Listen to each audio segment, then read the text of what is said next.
Bismillah, Assalamualaikum, selamat datang kembali di YouTube channel Fakta Sejarah. Menemani istirahat teman-teman di waktu malam pukul 22 ya ini ya.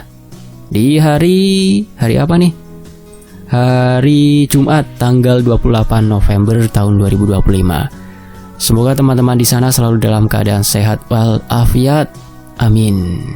Dan mari kita masuk ke ceritanya. Peret Karyo Lantang yang ditulis oleh Aulia S. Ini dia selengkapnya.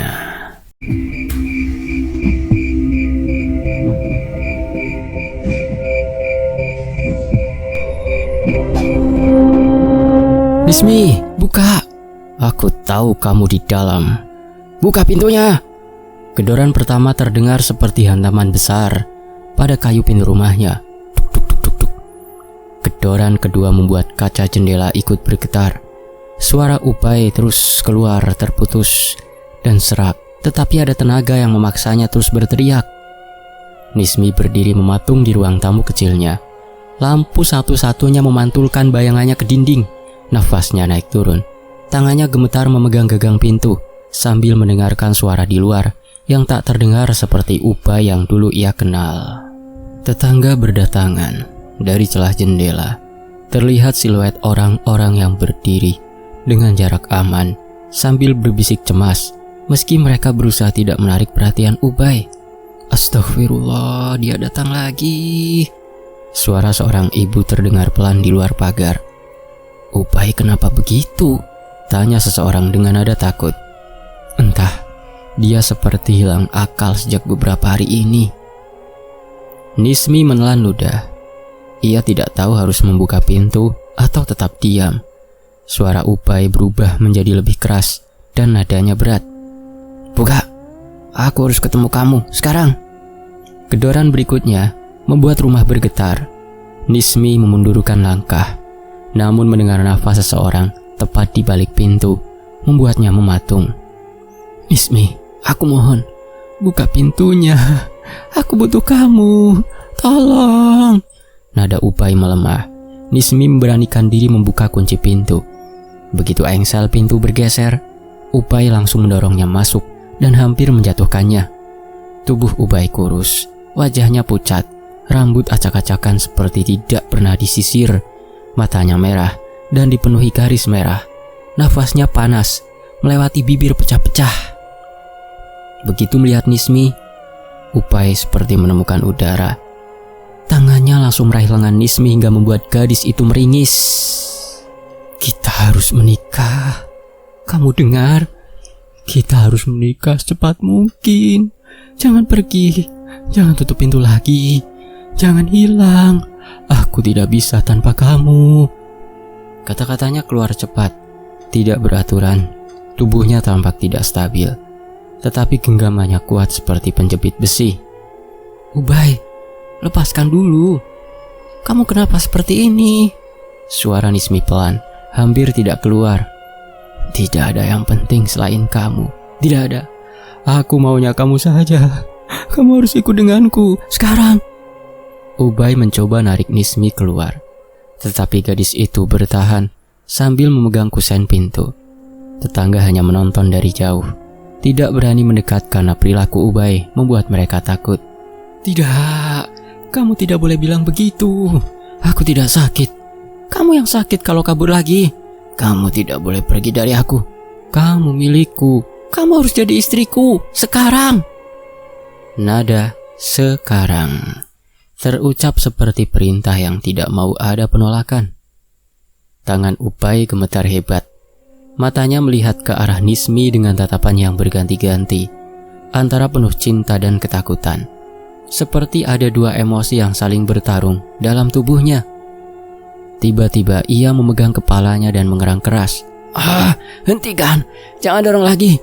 Aku sudah datang padanya. Aku sudah di sini. Diam. Upay berlutut, memukul kepalanya sendiri dengan kepalan tangan.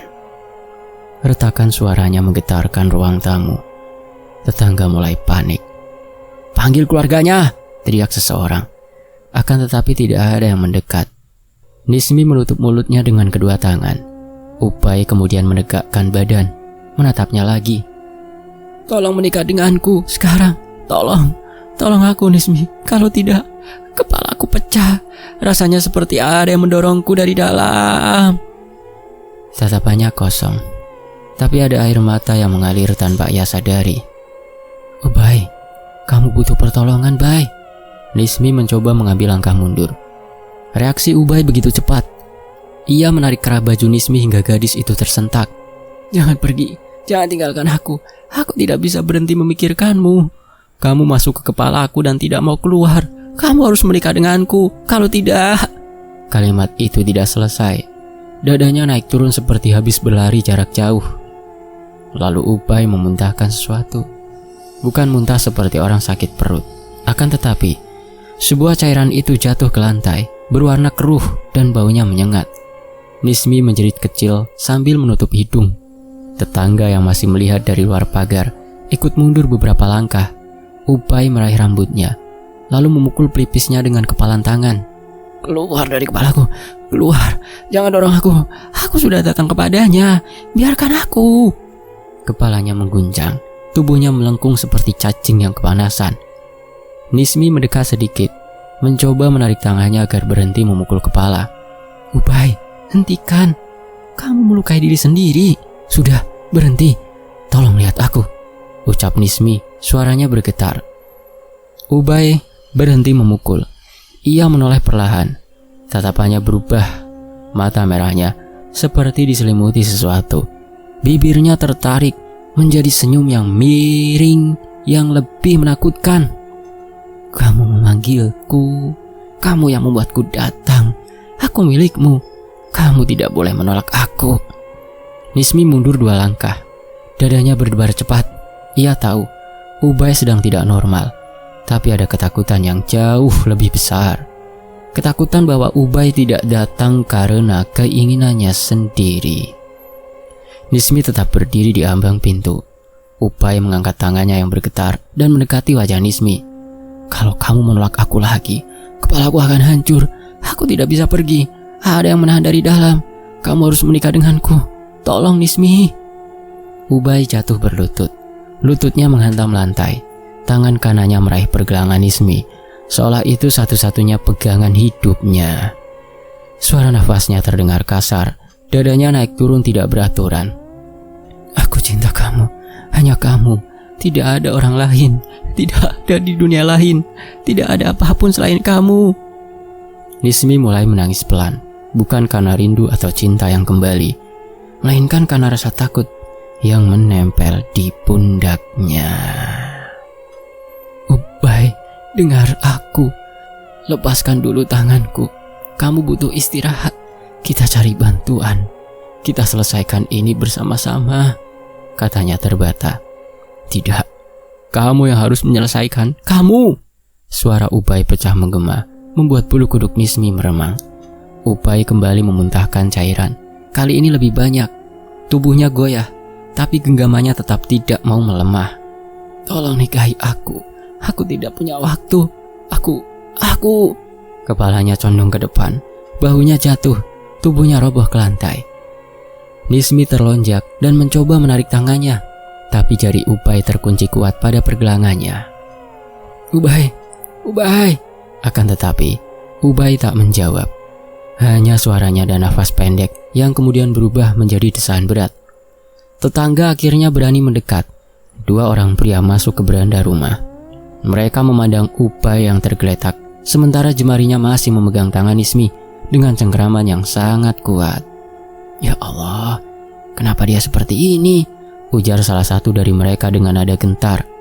Bantu aku lepaskan, dia tidak mau melepaskan tanganku, seru Nismi sambil mencoba menarik pergelangannya. 2 pria itu membantu. Namun genggaman Ubay tak berubah. Jari-jarinya keras seperti paku yang menancap. Wajah Ubay pucat, bibirnya membiru, tapi tatapannya tetap terbuka, menatap ke arah lantai tanpa fokus. Dia pingsan, Nismi, tapi tangannya tidak bisa dilepas, kata pria itu panik. Nismi terduduk, lututnya lemah, air matanya turun tanpa ia cegah. Suara degup jantungnya memenuhi telinganya. Rasa takutnya berubah menjadi tekanan menusuk. Nismi menatap Ubay yang tergeletak seperti tubuh yang kehilangan nyawa. Tapi jari-jarinya tetap menahan erat tangan perempuan itu. Ini bukan Ubay yang dulu, gumam tetangga wanita sambil menutup mulutnya. Nismi menatap tubuh lelaki yang pernah ia cintai itu. Ada sesuatu yang salah, bukan sekedar sakit atau gangguan emosi. Ada dorongan lain yang membuat tubuh itu memaksa mendekat. Lalu saat Nismi menyadari itu, bulu kuduknya berdiri. Suara nafas Ubay berubah. Ada desahan kecil yang keluar dari celah bibirnya. Nismi menahan jeritan. Ia tahu malam itu bukan tentang cinta yang ingin kembali. Ini tentang sesuatu yang menginginkan Nismi melalui tubuh Ubay. Dan ketika tatapan Ubay bergerak sedikit, cukup untuk menunjukkan bahwa ia masih sadar, bibirnya membentuk satu kata yang membuat darah Nismi berhenti mengalir di wajahnya yang pucat. Nikahi. Setelah kata itu keluar, tubuhnya benar-benar ambruk. Nismi terduduk di depan pintu rumahnya dengan wajah pucat. Tubuh Ubay terbaring tidak bergerak. Udara terasa berat, dan tatapan para tetangga penuh ketakutan. Dalam hati Nismi muncul satu pikiran yang tidak berani ia ucapkan. Nismi terdiam. Dia mengingat kejadian beberapa bulan yang lalu. Kejadian yang hampir membuat dia putus asa dan ingin mengakhiri hidupnya. Sementara itu, sebelum kejadian Ubay tergila-gila, kala itu, krek. Nis, kamu yakin baju ini cocok? Suara lembut Ubay terdengar dari balik pintu kamar kecil mereka. Pintu itu terbuka perlahan, menampilkan Ubay dalam kemeja putih yang baru dijemur 2 jam lalu. Ia berdiri sambil mengusap kerah bajunya, seolah ingin memastikan semuanya sempurna. Nismi tersenyum sedikit. Cocok? Kamu selalu cocok pakai warna terang. Kamu terlihat rapi. Ubay mendekat dan duduk di sampingnya. Tangan mereka bertaut sebentar. Ada rasa nyaman yang dulu selalu hadir ketika mereka bersama. Tinggal beberapa minggu lagi, kita mulai sibuk nanti. Ubay menatap jemari mereka. Nismi tersenyum pelan. Aku sudah siap. Semoga semuanya lancar. Kala itu, Ubay mencium kening Nismi, sebuah kebiasaan hangat yang membuat gadis itu percaya mereka akan menjalani hidup yang baik. Nada suara di luar rumah menggema tipis. Ayam berkeliaran di halaman rumah. Anak kecil berlari sambil tertawa, dan angin membawa aroma dapur para tetangga. Semua terasa biasa, semuanya terasa aman. Namun rasa aman itu hanya bertahan sampai langkah Ubay terdengar menjauh dari rumah sore itu. Pada saat pintu tertutup, angin yang tadi terasa hangat berubah menjadi getir. Tidak ada tanda bahwa dunia akan runtuh, tetapi sebuah ketegangan kecil muncul, hampir tidak terlihat, seperti retakan halus pada kaca yang masih tampak utuh. Nismi merapikan lipatan baju, menata jemuran, lalu duduk di ruang tamu. Pikirannya melayang pada rencana pernikahan, catering, undangan, tempat makan, senyum keluarga. Semua itu membuat dada terasa hangat. Ketukan di pintu menghentikan lamunannya. Nismi membuka pintu. Ibu Ubay berdiri di sana dengan tatapan yang sulit dibaca. Bu, ayo masuk. Wanita itu tidak melangkah. Matanya menelusuri tubuh Nismi dari kepala sampai kaki. Kamu ada waktu? Kita bicara sebentar. Nada suaranya datar, tidak marah, tetapi tajam, seperti seseorang yang ingin menyampaikan sesuatu, namun tahu itu akan melukai. Mereka duduk. Ibu Ubay meremas jari sendiri, lalu ia mulai bicara. Kamu sama Ubay sudah dekat sejak lama, tapi jujur saja, keluarga kami banyak pertimbangan. Nismi mengangguk, menunggu. Kamu gadis baik, tapi untuk masa depan Ubay, kami ingin yang lebih terjamin. Dia calon kepala keluarga. Dia butuh pasangan yang bisa mengangkat wibawanya. Rasa hangat di dada Nismi memudar pelan. Wanita itu melanjutkan. Kamu tidak punya pekerjaan tetap. Penghasilanmu tidak stabil. Penampilanmu juga, ya kamu tahu sendiri. Keluarga besar sudah mulai bertanya-tanya. Ucapan itu terasa seperti pisau kecil yang masuk perlahan. Tidak menembus langsung, tetapi tetap menyakitkan. Bu, saya berusaha. Saya tidak ingin merepotkan siapapun. Saya dan Ubay sudah sepakat. Sepakat?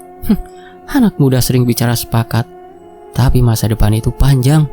Kamu tidak tahu rasanya menanggung malu kalau keluarga besar mulai mengomentari pilihan anak. Nismi terdiam. Kami tidak ingin ada masalah besar nanti. Lebih baik dari sekarang. Kamu mengerti? Jadi maksud ibu apa? Suara Nismi pecah kecil. Wanita itu menarik nafas panjang. Lepaskan Ubay. Kamu tarik diri dengan cara baik, biar dia mencari pasangan yang tepat. Dia sudah dekat dengan seseorang. Tubuh Nismi seperti kehilangan tulang. Ubay tidak pernah bilang, gumamnya. Tentu saja dia tidak bilang. Kami yang mengurus. Ubay anak baik. Dia tidak mau menyakiti kamu. Tapi kamu harus realistis. Jangan paksa dia memilihmu.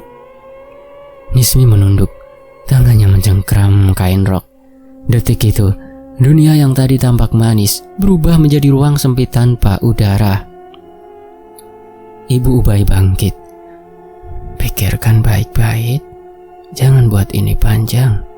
Kamu tahu apa yang terbaik. Pintu tertutup. Ruang tamu menjadi sunyi. Hanya detak jam yang tetap berjalan, meski hidup Nismi seolah berhenti. Percakapan itu mulai membentuk jarak antara mereka. Ubay pulang dengan senyum yang mulai hambar. Ia mulai sering berkata, "Aku capek, nanti cerita lagi." Atau, "Jangan bahas itu dulu ya, aku pusing." Keakraban yang dulu hangat berubah menjadi angin. Lalu datang kabar itu, kabar yang meruntuhkan segalanya. Aku mau jujur, Nis. Aku sudah terpaksa lamaran dengan orang yang dipilih keluarga. Kata-kata itu menghantam seperti palu. Tidak ada peringatan, tidak ada pembicaraan panjang. Hanya satu kalimat pendek yang menghancurkan masa depan. Kenapa kamu tidak berjuang? Kita bisa hadapi bersama. Suara Nismi lirih. Ubay menatap lantai. Aku tidak sanggup melawan keluarga. Mereka sudah susun rencana. Aku tidak ingin dibenci orang tua. Lalu aku minta maaf. Hanya itu. Sebuah permintaan maaf dari seseorang yang pernah bersumpah tidak akan meninggalkan apapun yang terjadi. Hari lamaran itu tiba begitu cepat hingga Nismi tidak sempat bernafas. Ia mendengar cerita dari mulut tetangga, bukan dari Ubay. Mereka bilang perempuan pilihan keluarga itu anak pemilik toko besar, punya pekerjaan tetap, anggun dan mapan. Seolah semua itu adalah perbandingan yang dipaku di dahi Nismi. Setelah lamaran, komentar-komentar mulai datang, desas-desus yang menusuk. Ubay cocok sama perempuan itu. Kalau sama Nismi ya, kamu tahu sendirilah. Untung Ubay tidak jadi sama dia ya. Sebenarnya mereka dulu cocok, tapi bagaimana Nismi kurang ini itu? Semua masuk tanpa ampun. Setiap kata dari mulut orang terasa seperti kerikil yang dilemparkan ke dada. Tekanan itu membuat tidur Nismi sulit datang. Makanan terasa hambar. Bangun pagi hanya membuat kepala berputar. Tubuh mulai lemah. Wajah pucat. Dan Nismi kehilangan pekerjaan karena absen terlalu sering. Nismi berjalan menyusuri lorong-lorong kecil di desa dengan tatapan kosong. Orang-orang memandang dengan iba. Namun bibir mereka tetap bergerak, menyebar gosip yang menusuk telinga. Hidupnya tidak runtuh secara cepat. Hidupnya ambruk perlahan seperti bangunan tua yang retaknya berawal kecil, lalu merembet kemana-mana hingga seluruhnya jatuh. Hingga suatu sore, seseorang perempuan tua dari ujung jalan memanggilnya. Nismi, kamu terlihat pucat. Duduk sini dulu, duduk. Nismi duduk di kursi bambu depan rumah perempuan itu. Mata perempuan itu mengamati wajahnya lama sekali. Patah hati itu berat. Tapi kamu kelihatan bukan cuma patah hati. Kamu seperti ditinggalkan di tengah jalan. Nismi tidak kuat menahan air mata. Tangis pecah tanpa suara. Perempuan itu menepuk bahunya. Ada orang yang bisa bantu. Bukan untuk balas dendam, tapi untuk membuat orang sadar apa yang sudah mereka lakukan. Kadang dunia perlu ditarik kembali ke garisnya. Nismi mengangkat wajah. Maksud ibu siapa? Perempuan itu menghindari kontak tatapan langsung. Kamu pasti pernah dengar nama seseorang lelaki yang tinggal di tepi ladang, jauh di belakang desa. Dia bukan orang sembarangan. Dia bisa membantu orang yang merasa hidupnya dihancurkan. Nismi menghapus air mata. Pikirannya baur antara marah dan hampa. Tapi jangan sembarangan. Ada akibat untuk setiap bantuan seperti itu. Kalau kamu siap menanggung, baru kamu datang. Kalau tidak, lebih baik kamu bangkit sendiri. Nismi tidak langsung menjawab. Namun kalimat itu bergema kuat, mengisi seluruh ruang kosong dalam hatinya yang baru saja retak menjadi serpihan. Satu malam kemudian, saat hujan rintik mengguyur genteng, suara Ubay terdengar jelas dari halaman rumahnya. Kedatangan itu tidak membawa kabar baik. Tidak ada permintaan maaf dan tidak ada kata rindu. Hanya satu kalimat dari bibir Ubay. Jangan ganggu hidupku lagi. Aku mau tenang dengan pilihan baru. Jangan cari masalah. Seolah semua luka yang ia berikan belum cukup. Seolah hidup Nismi tidak pernah ada. Setelah kalimat itu, pintu rumah tertutup. Suara langkah Ubay menghilang seperti angin dingin. Dada Nismi terasa penuh hingga sulit bernafas. Ia berjalan ke dalam kamar dan duduk di lantai tanpa tenaga. Air mata jatuh tanpa ia mampu menghentikannya. Gambar masa depan yang dulu jelas berubah menjadi gelap. Kini tidak ada lagi harapan, hanya tinggal puing-puing harapan. Hanya ada satu pilihan yang mulai mengambil bentuk. Pilihan yang muncul saat rasa sakit bertumpuk tanpa tempat keluar. Perempuan tua itu benar, ada seseorang yang bisa membalikkan keadaan. Dan Nismi mulai ingin dunia dibalikkan. Malam itu, ia duduk lama di tepi ranjang, tangan menggenggam ujung selimut sambil menatap dinding kosong. Pikiran itu muncul seperti bayangan hitam yang perlahan tumbuh. Sebuah dorongan yang terus menariknya ke arah yang sama. Ke arah lelaki yang tinggal di ladang jauh. Ke arah bantuan yang tidak boleh disentuh sembarang orang. Ke arah sesuatu yang tidak boleh dipanggil tanpa alasan kuat. Ucapan Ubay yang menusuk itu berputar di kepala. Jangan ganggu hidupku. Dan kalimat itu berubah menjadi pemicu. Tanpa menunggu hari berganti, Nismi berdiri. Nafasnya berat, tangannya keras. Ada keputusan kuat yang muncul dalam sorot matanya. Pintu rumah dibuka perlahan. Udara lembab malam itu menyentuh kulitnya. Tidak ada orang di luar, hanya suara serangga dari kejauhan. Langkah Nismi bergerak ke arah ladang belakang desa. Tanah lembab menyentuh telapak kakinya. Lampu rumah penduduk redup satu persatu. Sosok gadis yang ditinggalkan itu berjalan perlahan masuk ke kegelapan, membawa luka yang belum kering, membawa amarah yang baru tumbuh, membawa keputusan yang tidak bisa ditarik kembali. Perjalanan menuju pintu tempat orang sakti itu dimulai. Dengan sekali tarik nafas panjang, Nismi melangkah lebih dalam menuju gelap yang menunggu. Kertak. Suara ranting dipatahkan angin gurun ilalang memanjang di sepanjang jalan tanah menuju rumah panggung reot di tepi hutan kecil di pinggir ladang. Langit gelap, hanya sedikit cahaya rembulan tipis yang masuk di sela pepohonan. Pak, saya mau bicara. Nada Nismi pecah ketika langkahnya terhenti di depan pintu kayu kusam. Daun pintu bergerak perlahan, mengeluarkan bunyi parau seperti orang tua batuk. Dari dalam, seorang laki-laki keluar menatap Nismi tanpa kedip. Masuk, kau datang dengan hati amburadul. Suaranya itu lirih, terasa seperti menampar udara di antara mereka. Nismi mengatur nafas, menekan degup yang tidak mau tenang. Aroma lembab menusuk hidung. Setiap sudut ruangan dipenuhi bayangan yang tidak jelas bentuknya. Seolah semuanya diam, tapi memperhatikan. Ia melangkah masuk. Langkah kakinya terasa seperti menginjak sesuatu. membuat bulu tangannya berdiri. Laki-laki itu duduk di tengah ruangan, menyalakan sebatang lilin dan menatapnya dalam. "Kau mau apa? Lidahmu menahan sesuatu." Kata-katanya meluncur tanpa jeda. "Aku mau dia kembali. Aku mau Ubay datang lagi." Suara Nismi lirih, hampir patah di ujung. Laki-laki itu menatapnya lama. Terlalu lama, sampai dada Nismi mulai sesak. "Ada cara. Tapi cara ini bukan jalan lembut." "Aku siap, Pak." "Siap atau hanya nekat? Itu beda." Nismi menahan diri. Di kepalanya masih terngiang hinaan keluarga Ubay.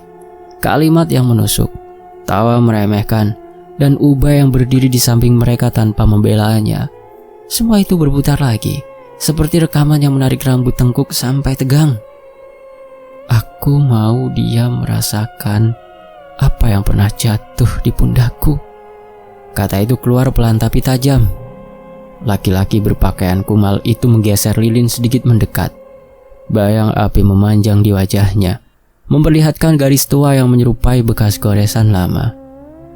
Ada yang disebut karyau lantang, ritual untuk memutar batin seseorang. Bukan sekedar jatuh cinta, lebih dalam dari itu. Pikiran target akan mendaki lembah yang tidak bisa orang biasa jalani. Keinginan untuk mendekat pada pengirim akan menelan semua logika. Nismi menelan ludah. Kalau aku lakukan, dia bisa kembali. Ya, kembalinya bukan dengan langkah biasa. Dia akan mendatangi rumahmu dengan kepala yang tidak jernih. Pikiran penuh rangsangan untuk hidup berdampingan. Tidak akan memikirkan orang lain. "Lalu apa syaratnya, Pak?" Laki-laki itu mengeluarkan sebuah kantong kecil dari balik kainnya. Kantong itu tampak usang dan mengeluarkan suara berderak ketika digerakkan. "Kau bawa sesuatu milik Ubay. Rambutnya, pakaiannya, atau barang yang pernah menempel di tubuhnya." Nismi merogoh saku tas, jadi gemetar ketika menyodorkan seutas benang kecil dari baju lama Ubay yang dulu pernah ia simpan tanpa alasan jelas. Laki-laki itu mengambilnya. Benda kecil ini sudah cukup. Lalu setelah itu aku harus apa? Diam di depan lilin, tutup mata. Bayangkan wajahnya, bayangkan bagaimana dia memanggil namamu. Dan jangan putus sedikit pun. Pikiranmu tidak boleh mengembara. Kalau pikiranmu terbelah, ritual tidak akan mulus. Nismi mengangguk. Tubuhnya terasa lebih dingin sekarang. Laki-laki itu menggenggam benang itu dan memasukkannya ke dalam wadah kecil dari tanah liat. Api lilin sedikit merunduk ketika wadah itu bergerak. Kau tahu, pelet ini bukan seperti cerita di warung kopi. Ini bukan rayuan yang hanya membuat orang luluh. Ini seperti jaring. Sekali jatuh di kepala seseorang, dia akan terseret sampai tujuan. Tujuan itu adalah kau. Nada suaranya semakin rendah, tapi tetap tidak bergetar. Bagaimana cara menghilangkannya kalau keadaan berbalik? Pertanyaan itu keluar begitu saja.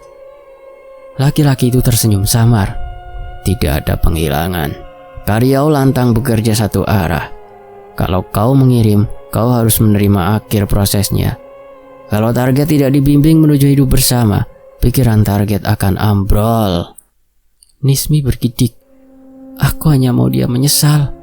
Penyesalan tidak berdiri sendirian.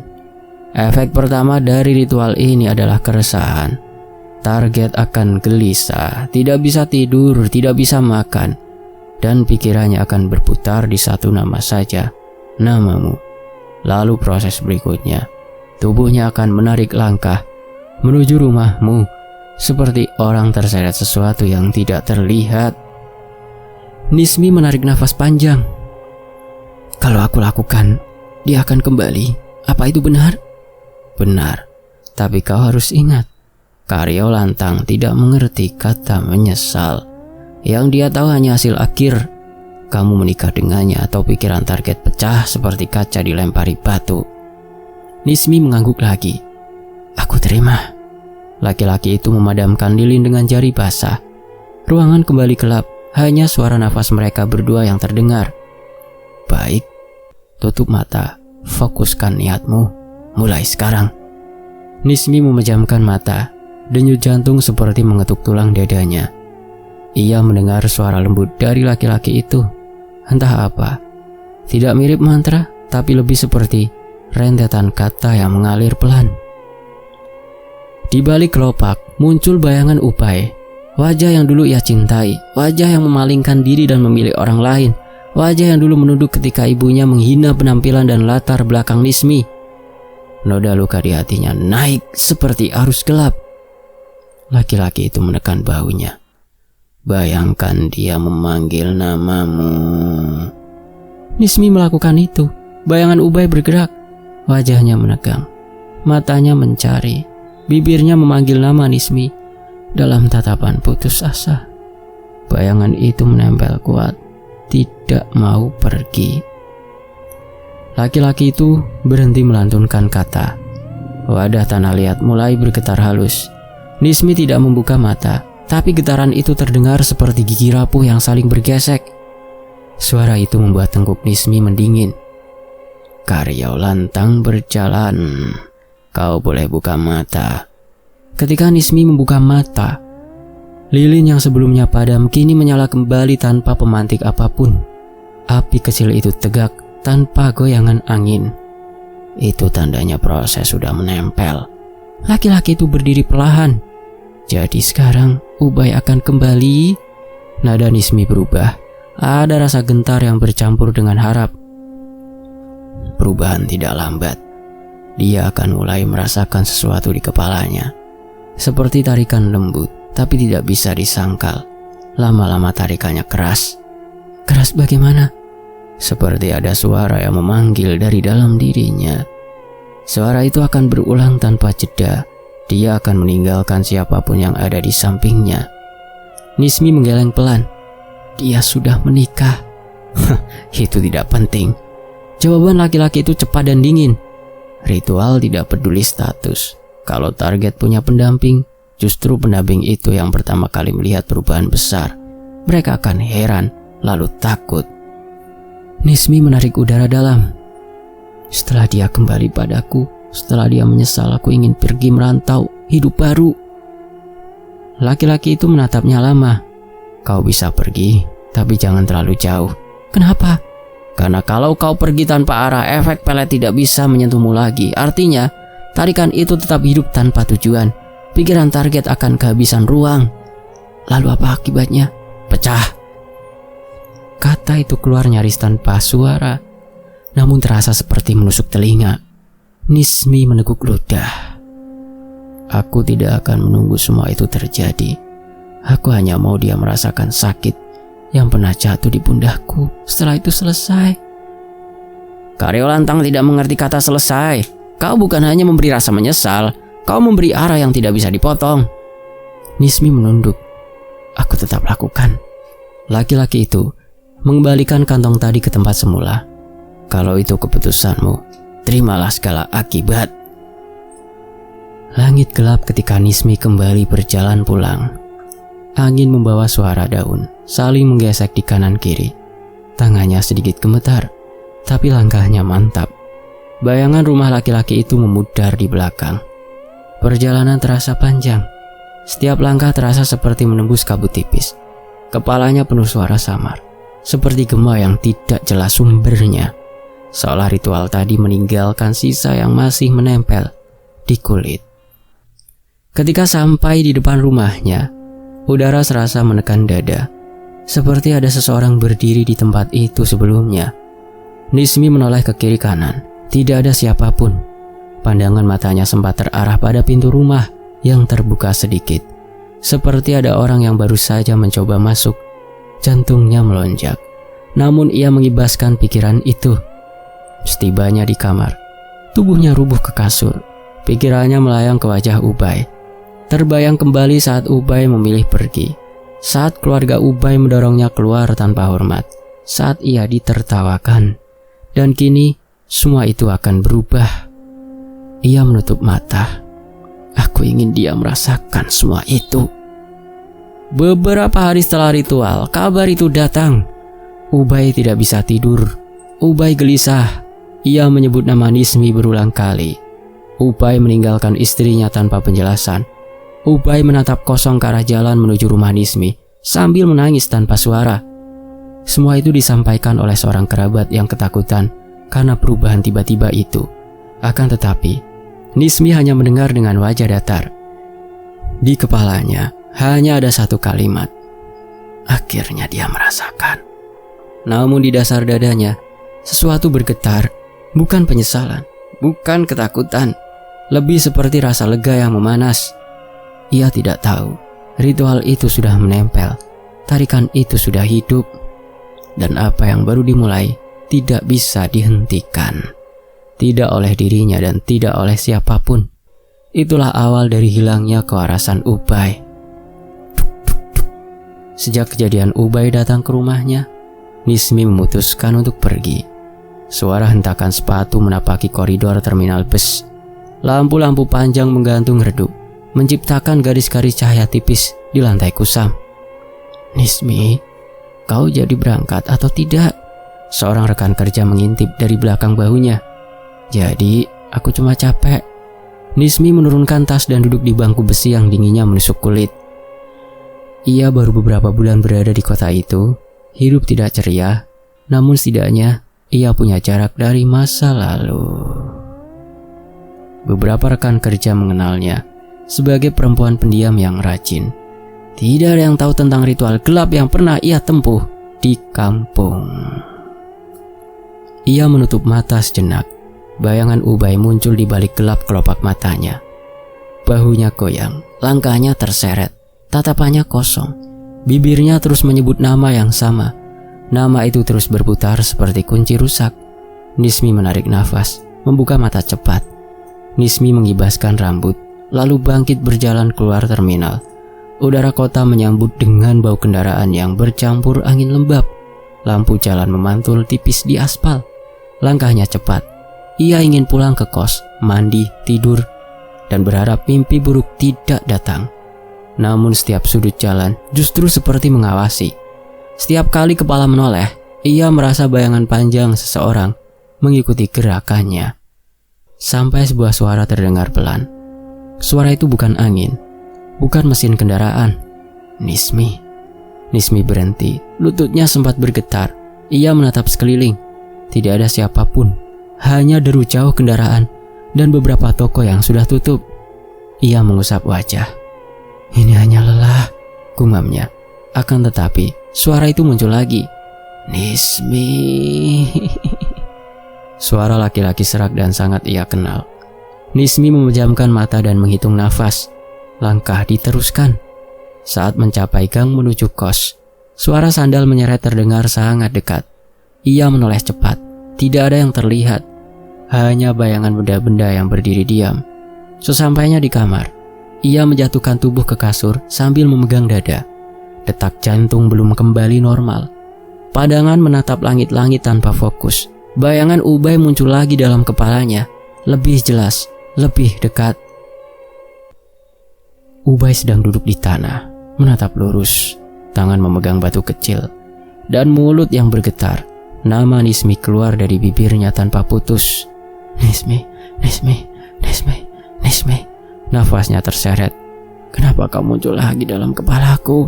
Lirihnya. Hari-hari berikutnya tidak berjalan lebih baik. Di dapur kos, piring terasa seolah bergerak sendiri. Di kamar mandi, ia merasa seperti ada tangan yang menyentuh pundaknya. Di tempat kerja, layar komputer berkedip-kedip seperti ada seseorang yang memanggil dari balik cahaya. Dan yang paling parah adalah mimpi. Dalam mimpi, Ubay berdiri di tengah jalan besar kota. Kendaraan melintas tanpa menyentuhnya. Seperti raga itu bukan manusia. Wajahnya pucat, matanya basah. Bibirnya menggumamkan satu nama. Ia berjalan mendekat lambat. Seperti tubuhnya terseret sesuatu dari tanah. Nismi selalu terbangun dengan keringat dingin menempel di rambut. Pada suatu malam, telepon genggamnya bergetar. Nomor tak dikenal. Ia hampir mengabaikan, namun getaran itu berulang sampai ia menekan tombol hijau. Halo? Suara perempuan menangis terdengar dari seberang. Nismi, tolong datang pulang. Kami memohon. Nismi diam. Nada itu adalah suara Ibu Ubay. "Bu, saya tinggal jauh, Bu, sekarang. Tolong. Ubay hilang dari rumah. Dia berjalan tanpa arah. Kami lihat dia berdiri di depan rumahmu di desa. Tadi ada yang bilang dia duduk di dekat jembatan sambil memegang bajunya sendiri." Nismi memegang ponsel erat. "Kenapa tidak bawa ke dokter, Bu?" "Kami sudah coba, Nismi. Setiap lihat rumah sakit dia menjerit. Dia panggil namamu. Dia marah kalau kami sentuh. Dia pergi lagi." Nafas Nismi memburu. "Tapi saya sudah tidak ada hubungan apapun dengan dia, Bu. Tolong pulang dulu saja. Kalau dia lihat kan, mungkin dia sadar." Kalimat itu meremas jantungnya. Nismi menutup telepon tanpa memberi jawaban. Ia duduk di lantai, tangan menutup wajah. Air mata jatuh perlahan. "Ini bukan salahku. Aku cuma ingin dia menyesal." Namun suara lirih itu tidak terdengar seperti pembelaan, lebih seperti pengakuan yang terlambat. Ketika akhirnya ia memutuskan pulang, perjalanan terasa seperti masuk ke mulut sesuatu yang gelap. Bus melaju menembus kabut tipis. Pohon-pohon berdiri diam seperti penjaga. Semakin dekat desa, udara terasa berbeda, lebih berat, lebih kental. Saat kaki turun dari bus, ketenangan semu menyelimuti jalan desa. Lampu-lampu rumah tidak semuanya menyala. Angin membawa aroma kayu lembab. Tidak ada suara hewan malam. Desa seperti menahan nafas. Seorang tetangga memanggil, "Nismi, untung kau datang. Mereka cari dia sejak tadi." "Dia di mana?" "Terakhir terlihat di pinggir sungai, jembatan." Nismi mengikuti langkah tetangga menuju jalan setapak yang mengarah ke sungai. Rumput menjuntai panjang, basah oleh embun tipis. Langkah mereka pelan, menembus kegelapan. Ketika mendekati tepi sungai, terdengar suara gemerisik rumput. Ada seseorang duduk terpaku menghadap air. Tubuh itu kurus, rambut kusut menutupi sebagian wajah. "Ubay!" panggil tetangga. Laki-laki itu tidak bergerak, hanya kepalanya yang perlahan menoleh. Ketika wajah itu terlihat seluruhnya, dada Nismi ketika menegang. Pupil mata Ubay melebar, seolah tidak mengenali dunia. Bibirnya gemetaran. "Nismi." Suaranya serak seperti baru saja bangkit dari tidur panjang yang menyakitkan. Nismi mendekat satu langkah. Ubay mendadak bangkit. Gerakannya kaku namun cepat. Tangan meraih udara seakan ingin menyentuh wajah Nismi. "Nismi, kamu pulang? Kamu pulang?" Senyum lebar, namun tidak hangat.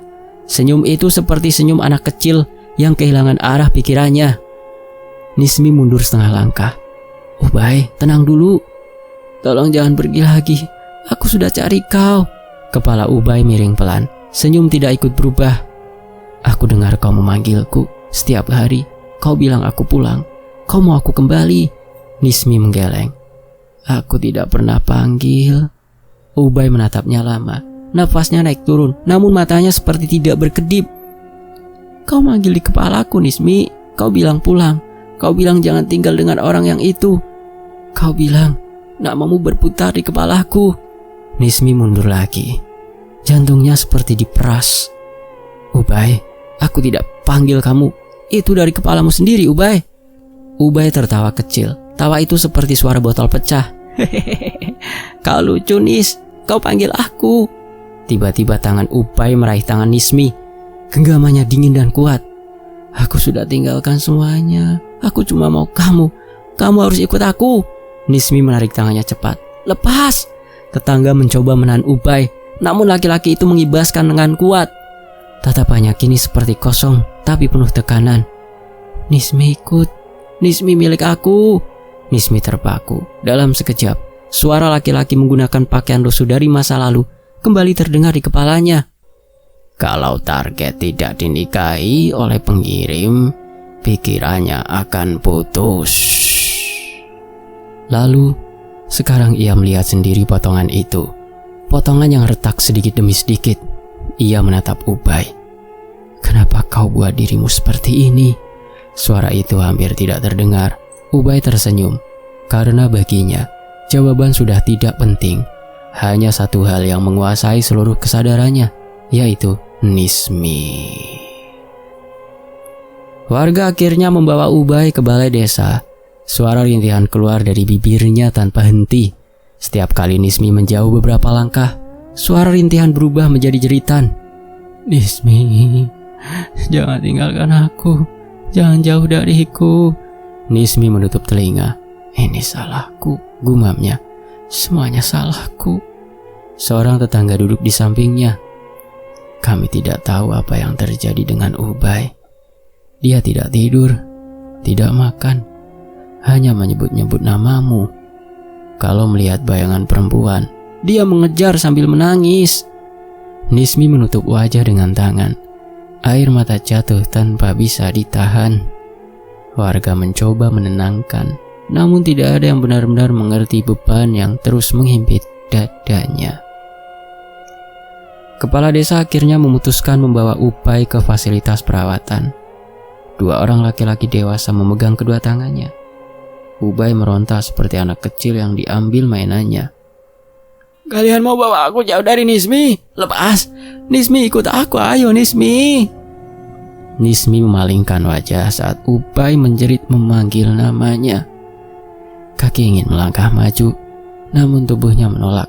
Hatinya terjepit antara rasa bersalah dan ketakutan. Ketika pintu ambulan ditutup, suara Ubay menggebuk dinding logam. Nismi, Nismi, jangan tinggalkan aku. Ambulan bergerak. Suara jerit itu memudar perlahan, namun tidak hilang.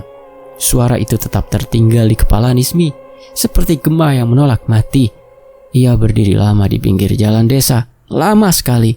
Wajahnya basah oleh air mata dan keringat dingin. Angin malam menyapu rambutnya. Dalam hati, ia sadar satu hal. Karyau lantang bukan sekedar ritual, bukan sekedar alat untuk membuat seseorang menyesal. Ia telah membuka pintu yang seharusnya tidak disentuh manusia, dan pintu itu tidak akan menutup lagi. Tidak untuknya, juga tidak untuk Ubay. Petang itu, Nismi pulang ke rumah peninggalan orang tuanya. Rumah sepi, dingin, dan terasa seperti memeluk udara kosong. Kakinya melangkah perlahan menuju kamar.